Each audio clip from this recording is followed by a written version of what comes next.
En esta ocasión nos vamos a referir a la unidad número 7 del programa, que se refiere a las restricciones y límites al dominio. Y finalmente, por último, el tema de extinción del dominio.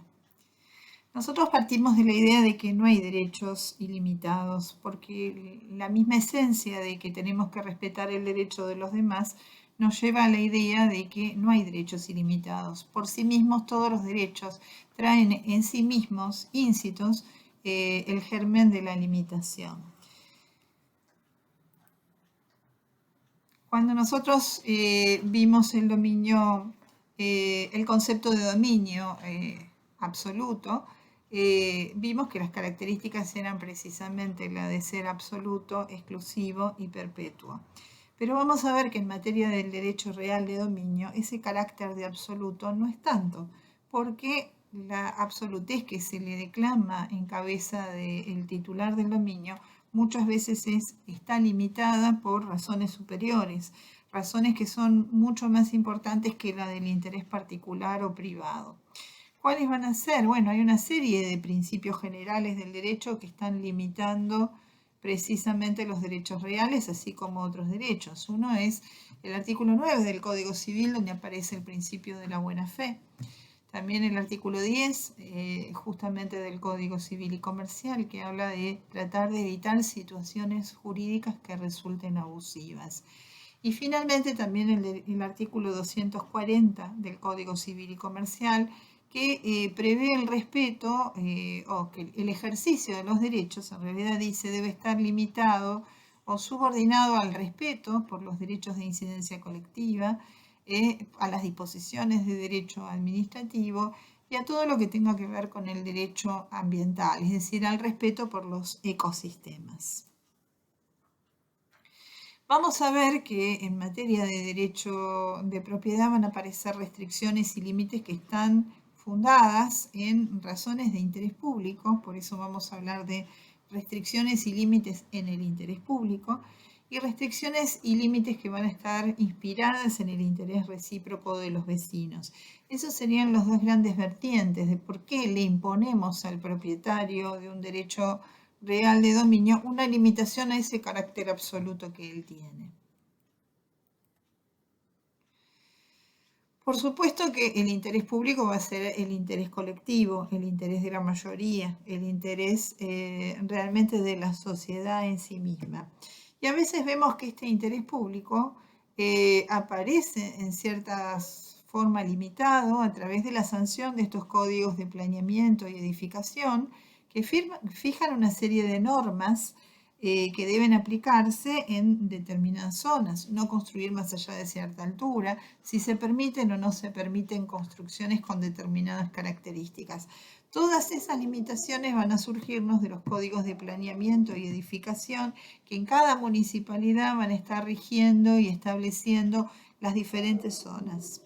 También va a haber limitaciones en el interés público que nos surjan de las normas del derecho administrativo.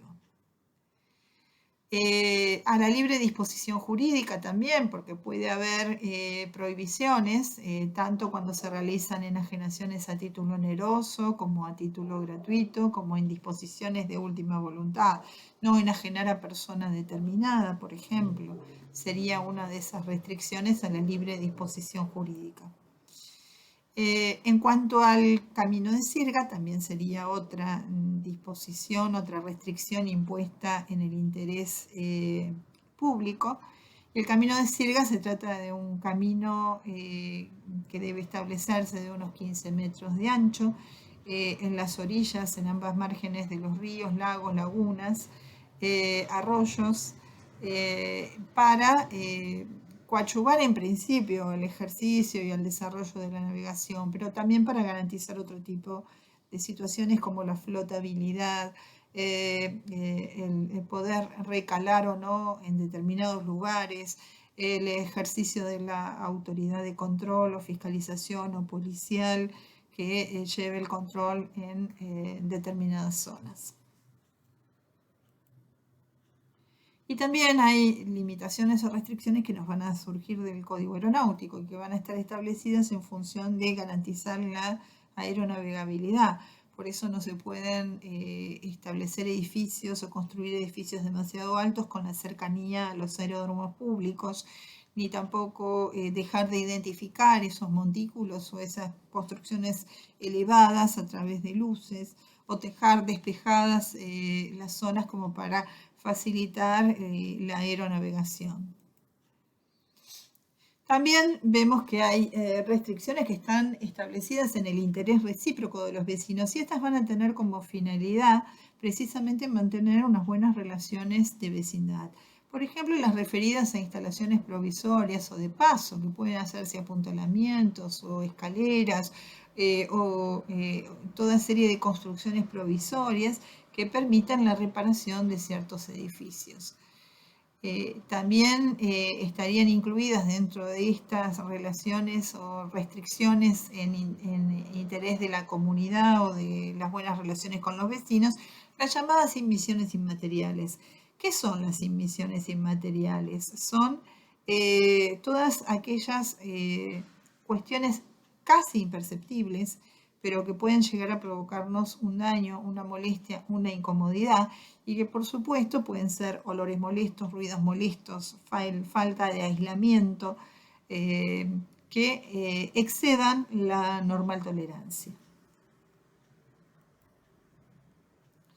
También se encontrarían dentro de estas limitaciones todo lo que tenga que ver con los árboles, arbustos o plantas que invadan el fondo del vecino.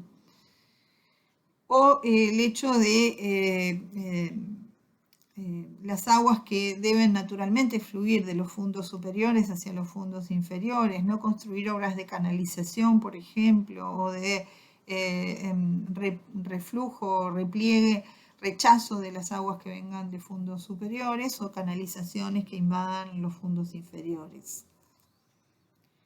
Y también lo referido al curso natural de las aguas, donde hay todo un principio que las aguas no deben ser desviados los cursos de agua.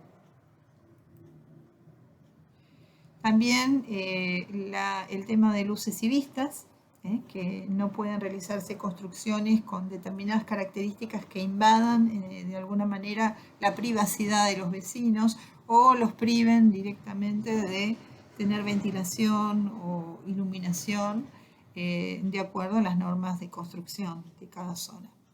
Finalmente, en cuanto a la extinción del dominio, vamos a ver qué son los medios o los mecanismos por los cuales puede terminarse la propiedad. Uno, como vemos ahí en la imagen, sería la destrucción de la cosa, y también puede ser el abandono, que se haga voluntario y totalmente con discernimiento, intención y libertad, es decir, que sea un acto voluntario de abandono de la cosa. Con esto tienen una pequeña síntesis y a continuación les vamos a acompañar más material.